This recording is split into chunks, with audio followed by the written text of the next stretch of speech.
Hi there and welcome back to the latest from Famous EFC. My name is Adam. It is the final word. Everton 2. You know what's coming next. Bournemouth 3 at Goodison Park.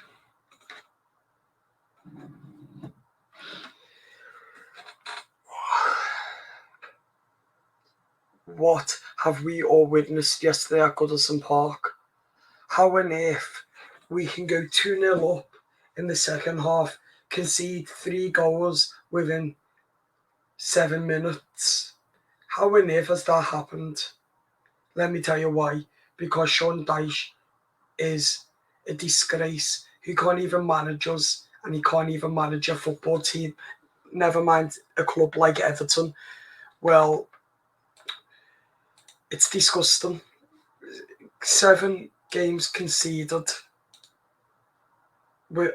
7 points conceded. Let me start again. 7 with here we go. 7 within 7 minutes. That's a disgrace that we've conceded 3 in 7 minutes. How the hell that happened, I don't know. But Sean Dyche subbed Iliman and Dye off, and he shouldn't have. He should have just thingy Tim in the Boomham, who was already tired, but he's too stubborn on the touchline, too busy stubborn shouting instead of making the right subs and being brave. And again, it's a farce because Michael Keane is still starting ahead of Jake O'Brien. Why? And also, that was literally the most embarrassing game I've ever watched. How the hell that happened for the whole 90? We were brilliant in the first half, and halfway through this second half, we dominated most of it. The whole game we dominated. But I want to know that why Sean Dyche is still the Everton manager today. I want to know why he hasn't been sacked. If that was any other manager, he would have been sacked today. Ten Hag is probably going to get the sack after Liverpool winning today 3-0 because they've not won a game either. They've won 1 game for the first of the season and been beat the rest and drew 1. So what is going on at the football club with Sean Dyche? Why isn't Dyche being brave? Why is he being so stubborn? And the more important one, why did he take off Iliman and Dye when he was filling his boots in? He was doing great. He was going so fast, helping with the goals and that.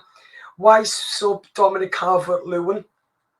They are the answers what I want to know from Sean Dyche. Why? Because that cost us the game. Sean Dyche has cost us the game yesterday.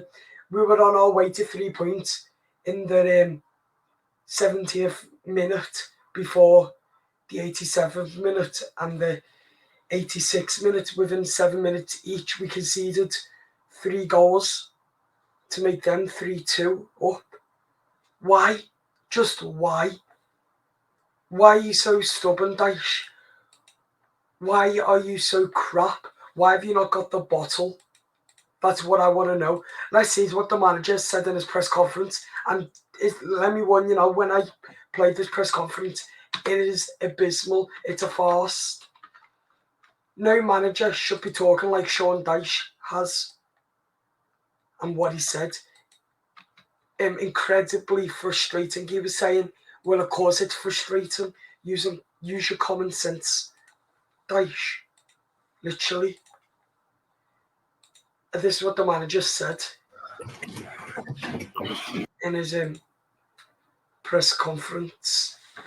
And I tell you what, I want to know exactly why it's not going to plan. We should have won that yesterday.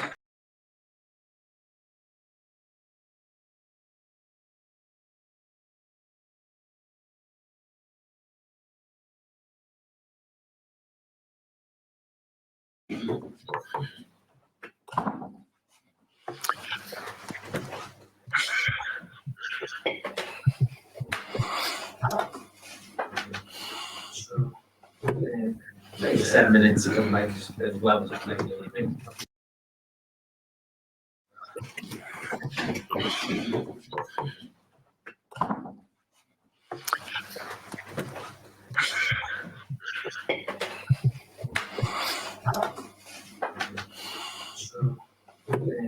Maybe 7 minutes of make as well as maybe anything.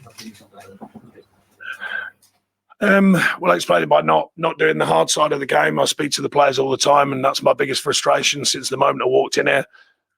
I've always said to them, I said, whatever you learn from me, the fact is the game lasts as long as the referee makes it last. So you have to play for every breath of the game. And, you know, when you see a side dominate so clearly, make so many chances, unfortunately, that's been a challenge ever since I've been here, people taking chances, but we created a load again today.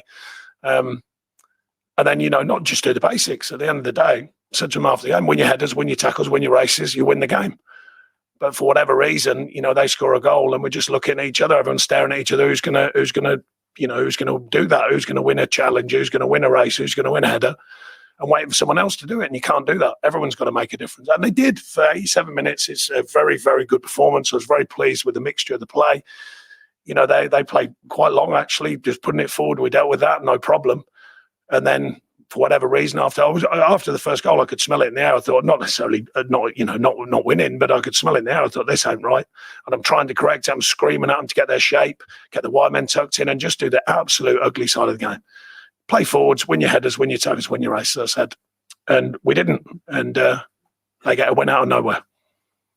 You've been in the game a long time, sure, but it's one of the hardest defeats. I've had a few down my years as a player, a coach, and a manager.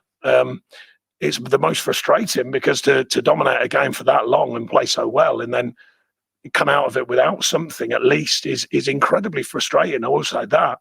And you know, these are, as a manager, these are the ones you scratch your head at. You know, you just, at times you're looking at it going, you know, how do you not feel that on the pitch? You know, part of learning as a footballer is when you can smell it on a pitch, you know, while you're active, not just the manager and the coaches, because we obviously can.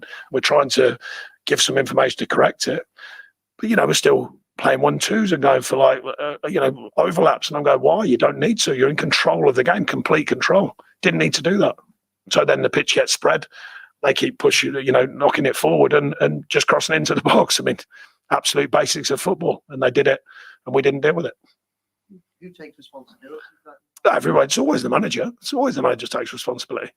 You are looking for your team while they're out there to take responsibility, but it takes character and it takes leadership and it takes people who've, you know, been around to smell it almost, you know, and we're trying to get it on, furiously trying to get it on actually, to just literally go 4-4-1-1, just play forwards. That's it.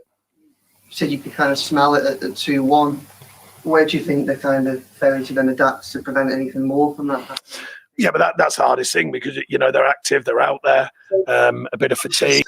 Press conference after yesterday's defeat. How on earth you can have defeats like that? I still don't know how on earth that can happen. Really, I don't understand how on earth we can go from winning 2-0 to drawing 2-2, then losing within seconds to make it 3-2. How on earth has that happened at Goodison? So the wrong mentality, and this is not on the players yesterday, this is on the manager, Sean Dyche.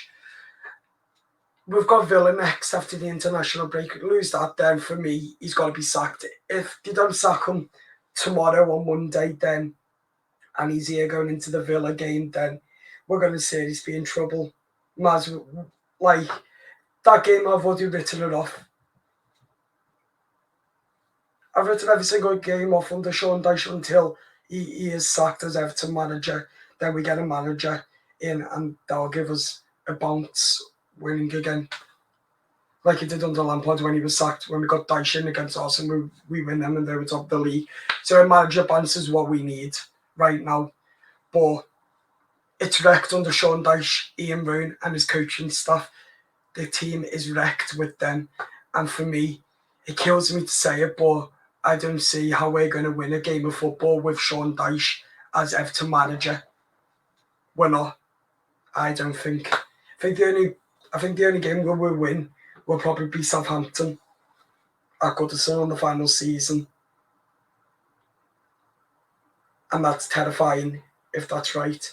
But the way this is going, that's how I feel. Let's hope that Everton can prove to us in the next couple of games, apart from Villa, because I know that's going to be a writing off, but who knows, because it's football. Let's hope Sean Dyche can get a result. Let's hope he can get a result at Villa to save his job, because I tell you what, get beat by Aston Villa, then I think he's gone. I really do. Alright, we're going to leave it there. Subscribe if you are new, like the video, and of course, subscribe to our YouTube channel. And there's one more thing I want to mention. If we do get beat by Aston Villa, then you might as well get sacked, because there's no way we're going to win Leicester at their grounds, because even they're scoring their home games. Yeah, they're not winning, but they are scoring.